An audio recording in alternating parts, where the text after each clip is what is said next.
గురుగారు, శ్రీరామచంద్రమూర్తిని నదిని దాటించి స్వామివారికి సహాయం చేసింది గుహుడు. అటువంటి అదృష్టాన్ని పొందిన గుహుడికి పూర్వజన్మ పుణ్యఫలము ఏముంది? గుహుడు మునుపు జన్మలలో గురుద్రుహుడు అనే కిరాతకుడు అడవిలో సంచరిస్తూ వన్యమృగాలను వేటాడి తన కుటుంబాన్ని పోషించుకుంటూ ఉంటాడు. ఒక శివరాత్రి నాడు అరణ్యానికి బయలుదేరాడు జంతువులను వేటాడాలన్న ఆలోచనతో. ఎంత తిరిగినా ఒక్క జంతువు కంటబడలేదు.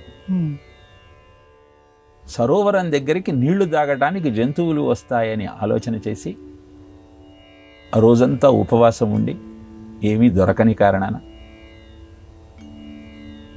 నీటిని పాత్రలో ధరించి చెట్టెక్కి కూర్చున్నాడు సరోవరం కనపడేటట్టు.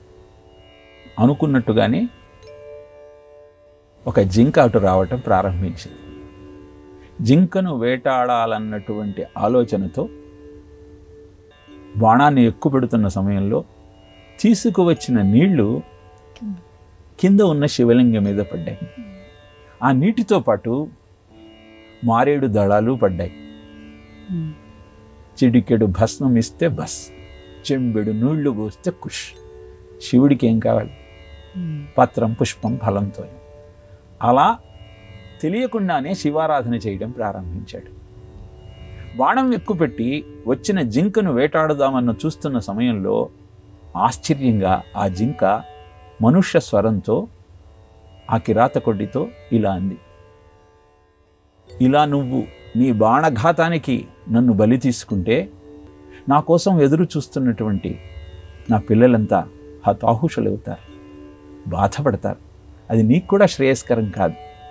నా జీవనము నీకు ఆహారమయ్యి ఆనందాన్ని కలిగిస్తుందంటే సమర్పించటానికి నేను సిద్ధంగా ఉన్నాను.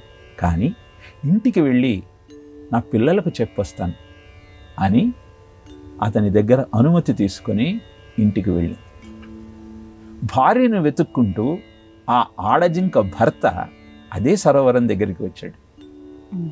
మళ్ళీ బాణప్రయోగం చేద్దామని చూస్తున్న గురుద్రుహుడి వంక చూసి మళ్ళీ అదే మాట చెప్పాడు: నేను చెప్పకుండా వచ్చాను, నా భార్య పిల్లలు నా గురించి ఎదురు చూస్తూ ఉంటారు, ఇంటికి వెళ్ళి వాళ్లకు చెప్పి నేను మళ్ళీ వస్తాను అని అనుమతి తీసుకుని వెళతాడు.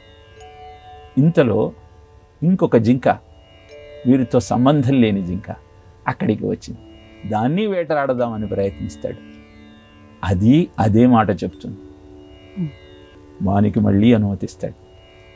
ముగ్గురు అనుకోకుండా ఒక చోట తారసపడతారు. పిల్లలకు హితవచనాలు చెప్పి తిరిగి ఈ కిరాతకుడికి ఆహారము అవ్వాలని తిరుగు ప్రయాణమైన ఆడజింక, మగజింక, మరొక జింక మూడు సమావేశమై నేను వెళతాను ఆహారంగా ఆ కిరాతకుడు కావటానికి అని పరస్పరం చర్చించుకుంటూ మూడు అక్కడికి చేరాయి. అప్పుడు చూశాడు కిరాతకుడు ఆ జింకల యొక్క సత్యసంధత. అల్ప ప్రాణులైన ఈ జింకలు నా ఆకలి తీర్చటం కోసం తమ ప్రాణాలను తృణప్రాయంగా భావించి నాకు సమర్పిస్తూ ఉంటే మనిషినై పుట్టి మానవత్వం ఉన్న నేను వీటిని పొట్టన పెట్టుకోవటం కిరాతక చర్య అని భావన చేసి ఇహ నేను మాంసమే పుట్టను అని వాటిని వదిలేశాడు. ఆ కిరాతకుడి యొక్క అద్భుతమైన సత్యసంధత, భూతదయ గమనించిన శివుడు శివరాత్రి పర్వదినాన రోజంతా ఉపవాసం ఉండి జాగరణ చేసి మారేడు దళాలతో తనను పూజించి భూతదయతో ఆ ప్రాణులను హతమార్చకుండా ఉన్నటువంటి కిరాతకుడికి మరుజన్మలో నువ్వు శృంగవేరి పురానికి రాజుగా జన్మిస్తావు, శ్రీమన్నారాయణుడే రామావతారంలో సీతా లక్ష్మణులతో కలిసి నీ దగ్గరికి వస్తాడు, వారిని నువ్వు గంగానది దాటిస్తావు అని వరాన్ని ఇచ్చాడు. ఇలా ఈ జన్మలో మనం చేసుకున్న పుణ్య ఫలమే మరుజన్మలో మన గతిని, స్థితిని నిర్ధాకరిస్తుంది. కనుక సత్కర్మలను ఆచరిస్తూ సర్వేశ్వరుణ్ణి ఆరాధిస్తూ జీవితాన్ని సుఖంగా గడుపుకునే ప్రయత్నం చేద్దాం.